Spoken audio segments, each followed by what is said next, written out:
with these enormous sanctions that have been placed on Lukoil and Rosneft, that this will maybe be the thing to unlock President Putin coming to the table and ending this war, and at least entering into a ceasefire so we can, negotiate a final resolution. But remember, as I've said before, President Trump holds all the cards. This is just one card that he's playing. There are many more. I was just today with CIA Director Ratcliffe here in Brussels, and we talked about a lot of other options that the president has available to him. And, President Trump is going to play those as appropriate. But again, all we want is this war to end and the killing to end and the death and destruction and to again have peace and prosperity. We have a peacemaker as president, and he's going to continue to work on this until he unlocks the right combination of leverage to get Vladimir Putin to agree to end the war. Deep strike capabilities are not just available from the United States. There are other countries that are helping Ukraine that can provide those to be used on the battlefield. And we've already seen Ukraine developing its own, whether it's long-range drones or whether it's their Flamingo missile. There is all sorts of ways that long-distance strikes can be brought to the oil and gas infrastructure of Russia and their weapons and armaments manufacturing, no matter how far it may be behind the main line of contact. And so, we're going to obviously keep some of those things close to the vest. President Trump is going to continue to look at whether tomahawks are necessary or whether there are other opportunities for other countries to provide long-range strikes. This is my video update on this Wednesday afternoon, October the 29th, coming to you from Ayia Napa, Cyprus. Let's talk about some news. And today we have elections in the Netherlands, snap elections taking place in the Netherlands. The government that was elected during the last elections lasted for 1 year, and then they had to resign because the coalition fell apart. If I remember this story correctly, the PVV, Geert Wilders party, pulled out of the coalition a little over a year ago because of a disagreement in migration and asylum legislation. And they pulled out of the coalition, which forced the government to resign, and which also has led to the snap elections, which are taking place today. And we will be getting the results of these elections later on this evening.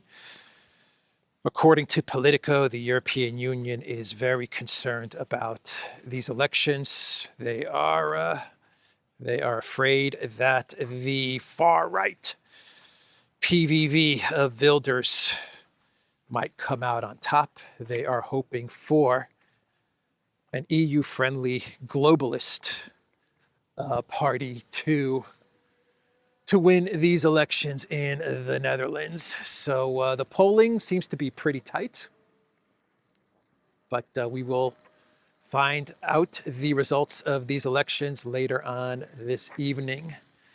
And in Brazil, in Rio, we have a drug war that is unfolding. The Rio de Janeiro police, they launched a huge operation against a drug cartel known as the Red Command. We're talking about a massive operation that began yesterday and is still unfolding, with 2,500 police officers taking part in this operation. 32 armored vehicles were deployed.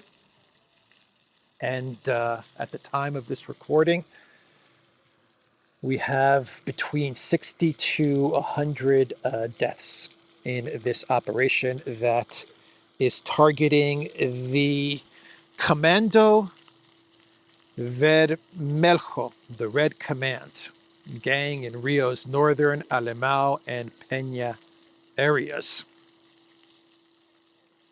This Red Command gang, they were actually using drones with explosives to battle the police in Rio.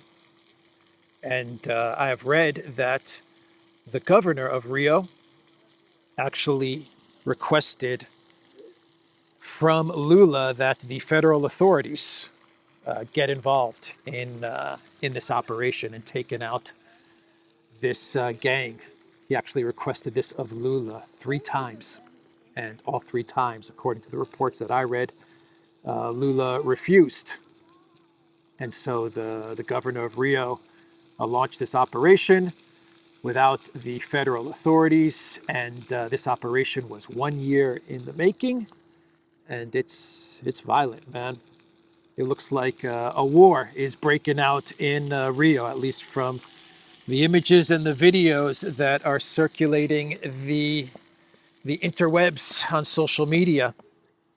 So I wonder if this war, this drug war, this drug operation that is taking place in Rio is in any way connected to Lula's trip to Southeast Asia, where he met with Trump. He was very critical of Trump and everything he's doing with regards to Venezuela and the destruction of these boats that the Trump White House claims are carrying drugs in the Caribbean and off the coast of Venezuela. He was very critical of Trump's actions in the region, and so I wonder if any of this is connected in any way. Trump is a supporter of Bolsonaro, a big supporter of Bolsonaro's.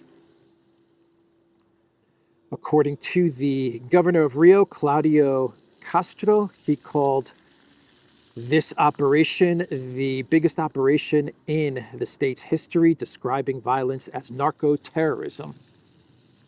Narco-terrorism, which is what the Pentagon uses to what they describe the operation of going after the speedboats. They call it narco-terrorism operations. Lula, actually, when he was in Asia, he made a comment that drew a lot of criticism, where he said, a very controversial statement, where he suggested that drug users bear responsibility for the existence of dealers, saying, and I quote, "Users are responsible for dealers who are also victims of users." And this remark drew criticism for shifting blame away from traffickers and oversimplifying the complex dynamics of the narcotics trade. I'm not saying this is the case, but I wouldn't be surprised if there's some geopolitical threads in this gang narco-terrorism operation in Rio. It would not surprise me. I'm not saying that's the case, but it's possible. It's happening very, very close to the timing of the Lula Trump meeting and the critical remarks that Lula had of Trump and his operations in South America. So anyway, that is what is happening in Rio, in Brazil. And in Gaza, the ceasefire is now visibly crumbling. It is breaking down in a very big way. Netanyahu, he ordered strikes in Gaza, where we now have over 100 people killed. This is in response to what Israel claims were attacks against IDF troops in the region, where I have read some reports which claim that one Israeli soldier was killed in these attacks. I cannot confirm this, but Netanyahu has ordered the military to carry out powerful strikes in the Gaza Strip immediately. That's a direct quote. And Trump was asked about these strikes in Gaza, and he supports them. Trump said that he is supporting the strikes in Gaza, and he also claims that these strikes are not jeopardizing the Gaza ceasefire. The incident that preceded the new flare-up reportedly occurred in the southern Gaza city of Rafah. Earlier in the day, Israeli troops stationed there came under small arms attack and returned fire, while some reports also indicated Israeli artillery was shelling into the area. So, so the ceasefire is falling apart, even though Trump seems to be in a type of denial over the fact that that the ceasefire is falling apart. It's pretty obvious that it's not going to hold. It's interesting that Netanyahu, he ordered this operation at a time when all of the U.S. authorities had left the region. For the past week and a half, we've had multiple high-level U.S. officials in the region, whether it was Witkoff or Kushner or the president himself, J.D. Vance, Rubio. They were all in the region, and once they all left the region, we now have this operation, which, according to Israel, is targeting Hamas or groups associated with Hamas. Hamas, on its part, has said that that if these attacks continue, then they will not release the remaining bodies of hostages that have died. I think we're talking about 13 hostages that Hamas is saying they will release, but now they're saying that they may not release the remaining bodies of the hostages. So that is the situation in Gaza. This should not surprise anybody, actually, the fact that the ceasefire is crumbling. Alinsky, he said yesterday that Ukrainian strikes on Russian oil facilities will be harder, better, faster, and stronger. That is the promise that Alinsky made in one of his TikTok videos that he posted. There are reports, cannot confirm these reports, but there are also images as well, images of Ukrainian drones hitting a couple of more Russian oil refineries and doing damage to these refineries. The BBC is reporting that Ukraine has now successfully hit 21 out of Russia's 38 largest oil refineries since January. And according to Alinsky, we hit a certain number of their refineries. They've got a problem.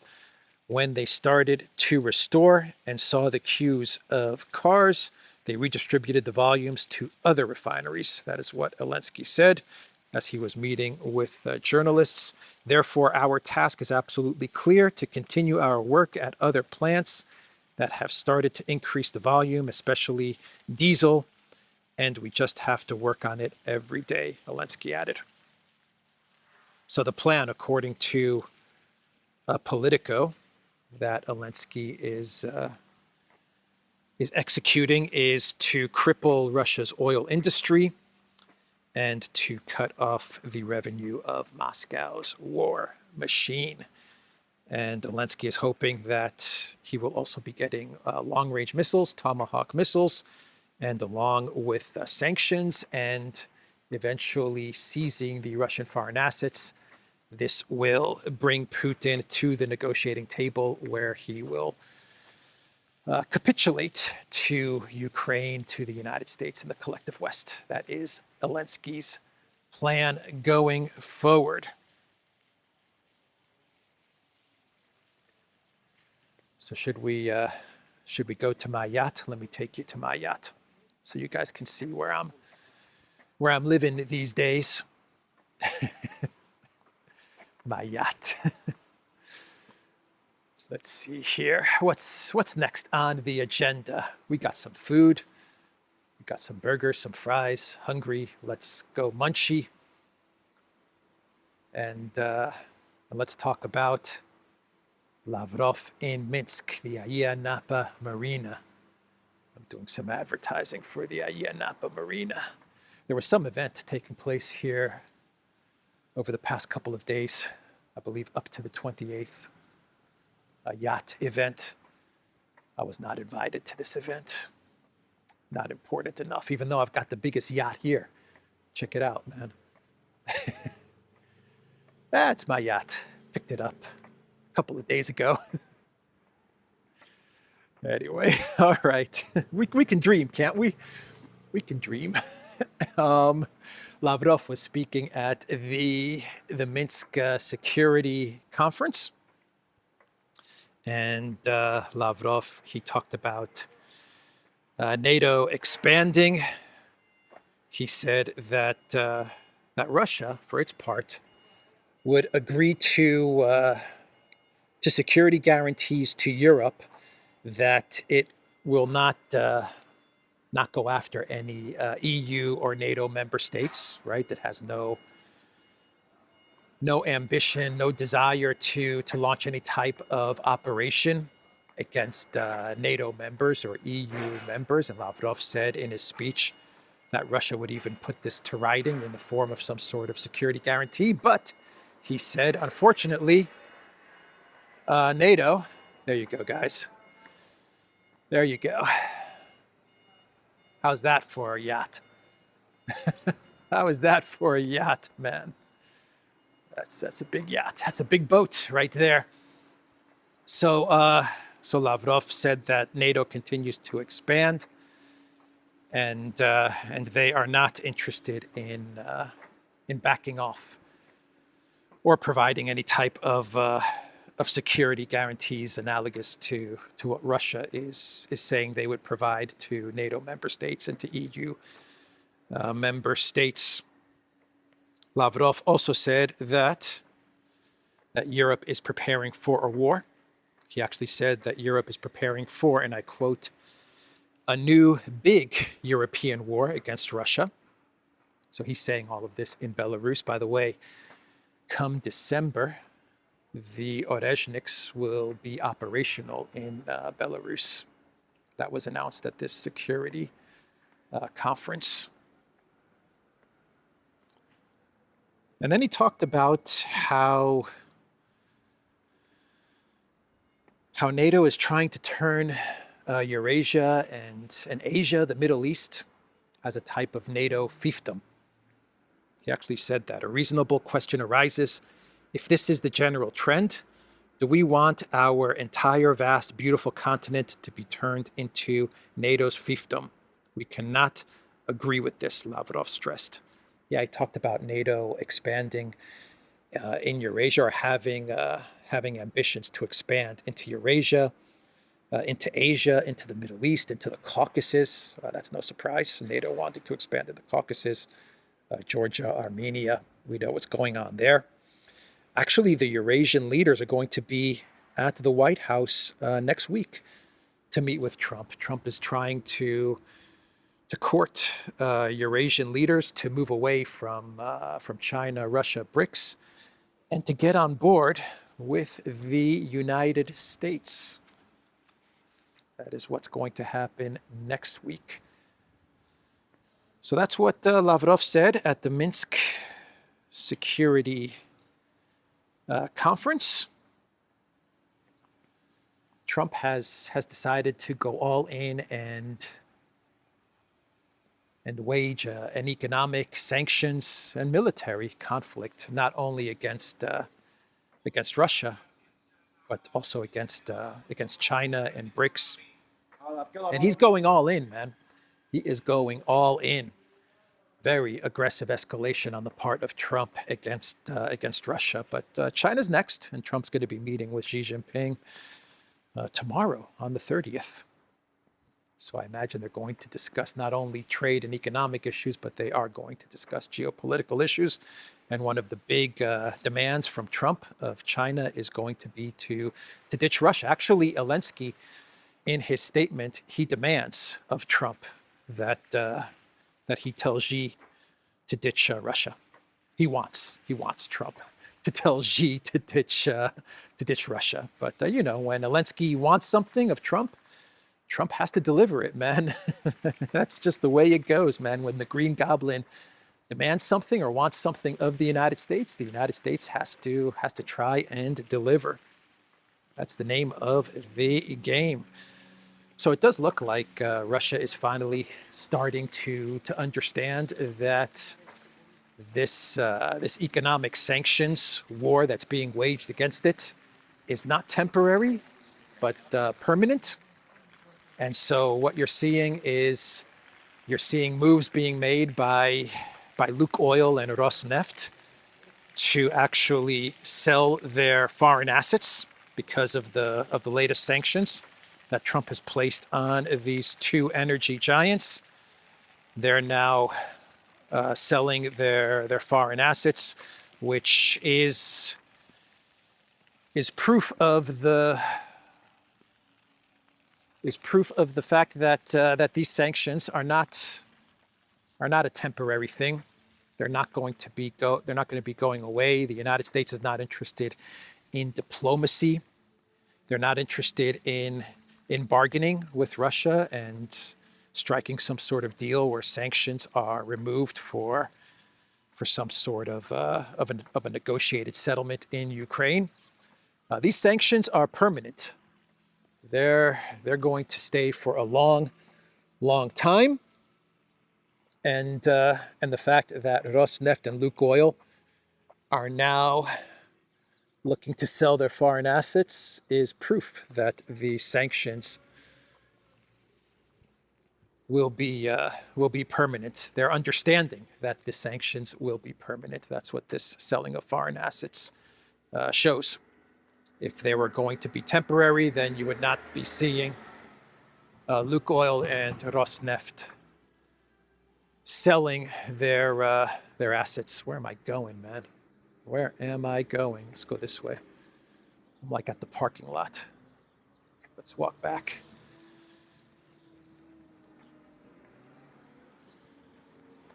I don't know this area that well. Don't come here that often. Not that it's so big, but still. Anyway, all right. So there also is an understanding that the flights between the United States and Russia are not going to be restored. We're getting that news as well. According to Lavrov, restoring direct air communication between Russia and the USA is not a priority for Washington. According to Lavrov, Russia sees that the USA is not eager to resume air communication. The United States is not interested in détente, rapprochement, or normalization between the United States and Russia. What the United States was interested in, what the Trump administration was interested in, was a quick resolution, a ceasefire resolution to the conflict in Ukraine, so he can add that to his ever-growing list of conflicts that he has resolved, right, on his path to a 2026 Nobel Peace Prize, right? So he wanted a quick resolution to the conflict, and what the neocons, the Europeans, the Alinsky regime, what they wanted is Russia to agree to capitulate to the demands of a ceasefire, freezing the conflict, which would allow the European, NATO, US to rearm and rebuild the Ukraine military for a future smash against Russia in 3-4 years' time, right? That was what they wanted, right? Trump wanted the quick ceasefire, the quick win, the resolution of this conflict, and the deep state, collective West, NATO, EU, the United States, they wanted the ceasefire, which would give them time to rebuild the Ukrainian forces. And they didn't get that. And Russia is sticking to root causes. And so the Trump administration is now openly admitting that, you know what, since we're not going to get the ceasefire, the sanctions are going to stick. We're going to place more sanctions, and they're going to stick.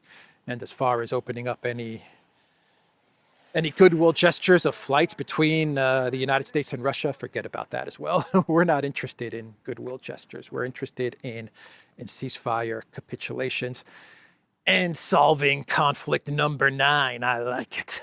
I like it. I've solved 9 conflicts. It's more than a hobby for me. That's what Trump wanted to say. I like it. I like solving wars. It's some people would say it's a hobby, but it's more than a hobby, and I'm good at it. Right? That's what Trump wanted to say. Anyway, look, Russia's starting to realize that the solution in Ukraine is going to be a military outcome. That's how this is going to be resolved. I think they're starting to finally realize it, but who knows? We'll see. We'll see what the future brings. So far, we are getting Lavrov at Minsk saying that NATO continues to expand. It has Eurasia in its sight. There's going to be no restoration of flights between the U.S. and Russia. And as far as the big Russian oil giants, they are selling their assets, realizing that the sanctions are going to be permanent. So that's the update there. And at least Orban, Orban is still hoping to get some sort of diplomacy between the United States and Russia. He was supposed to be hosting the Budapest summit, which would have been taking place in a couple of days if it was going to take place. Remember, it was a 2-week time frame for the Budapest summit from the call between Trump and Putin. And so that would have made the summit timeline. That would have been happening one of these days, right? But canceled. Trump pulled out of the Budapest summit. So that got canceled. And Orban is still hoping to get some sort of summit going in the future. And he is also putting together a coalition of European countries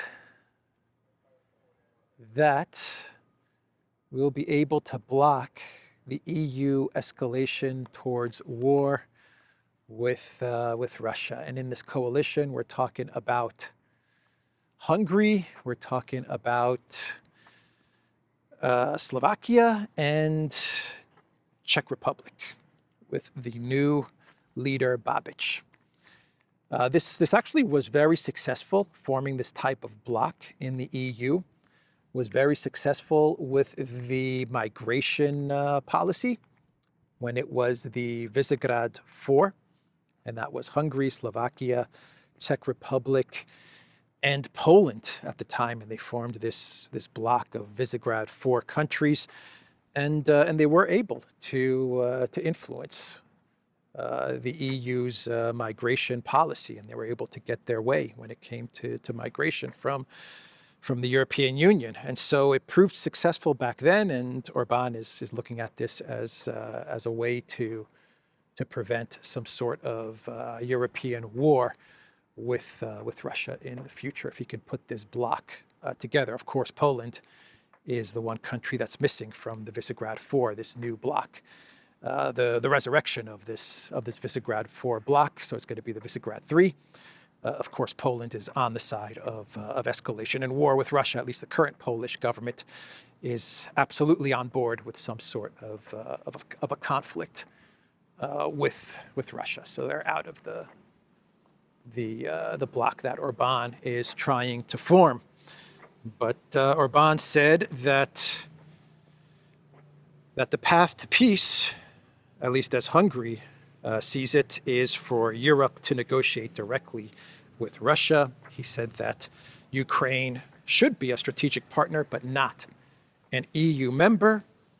He wants the funds to Ukraine to be minimized and to keep the money within the European Union. That's going to piss off Alinsky.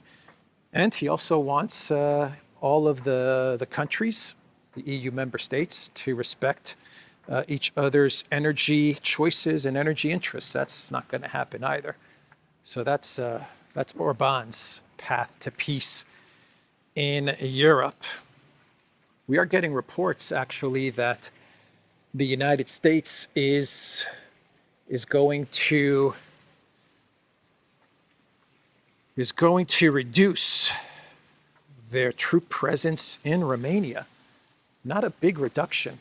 700 troops is what we're talking about here, but still, it means something, and it's probably got NATO and Europe freaking out a bit.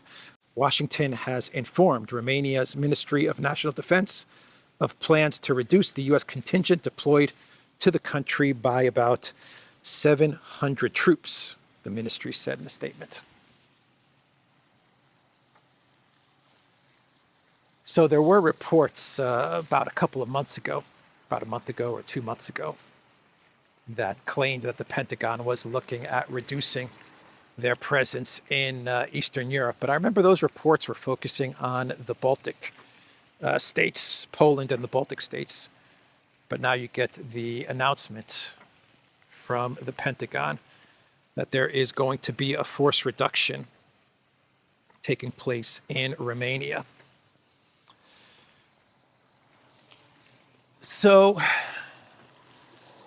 let's talk about AI, huh? We got some AI news. Amazon, they are going to be replacing 30,000 workers with AI. Actually, 600,000 workers with AI, and they're going to start with 30,000 workers today. That's a lot of workers, man. 600,000. Am I reading that correctly? Amazon will replace 600,000 workers with AI. It will start to replace first 30,000 workers from tomorrow. That's a lot of workers, man. Microsoft has revealed that they now have a 27% stake in OpenAI, which amounts to 137 billion in OpenAI. That was revealed yesterday as well. Those are crazy valuations, man, for these AI companies. And finally, we can get to a clown world for today. And the clown world for today is this story from the Associated Press with the title, U.S. Sought to Lure Nicolas Maduro's Pilot into Betraying the Venezuelan Leader. So according to the Associated Press, with various sources, I believe 3 or 4 sources, they claim that the United States was looking to pay Maduro's pilot to fly the Venezuelan leader into the arms of U.S. authorities, right? That is the story here, according to the Associated Press. The U.S. tried to recruit Maduro's pilot for a kidnap plot. The failed operation was part of Washington's efforts to overthrow the Venezuelan leader. Let me read you what is going on here, citing 3 current and former U.S. officials, as well as one of Maduro's appointments. The outlet claimed that Homeland Security agent Edwin Lopez met with Maduro's pilot, General Bitner Villegas, in the Dominican Republic in 2024. Lopez allegedly offered the pilot money and protection in exchange for diverting Maduro's plane to a location where U.S. authorities could arrest him. The pilot remained non-committal, but continued to exchange messages with the agent for more than a year, even after Lopez retired in July 2025. Lopez reportedly cited a U.S. Justice Department announcement doubling the bounty for Maduro's capture to $50 million, urging Villegas to be Venezuela's hero. The pilot ultimately refused, calling Lopez a coward and cutting off contact. Yeah, that 50 million, man. That 50 million, right? That's what they were using to entice the pilot. 50 million. That's a lot of money. But the pilot ultimately refused. Crazy stuff, man. Do you guys believe it? I believe it. Why not? What's not to believe? And Putin was going to fly to Budapest. How dangerous would that have been? When you see the type of stuff these three-letter agencies cook up, the type of operations that the U.S. and the institutions and agencies come up with, it would have been very, very dangerous for the Russian president to have flown to Budapest. Anyway, that is the video, everybody. I will end it there. theduran.locals.com. We're on X, we're on Rumble, we're on Telegram. We are also on Substack. Give a like to this video, subscribe to this channel. I will see everybody tomorrow. Take care.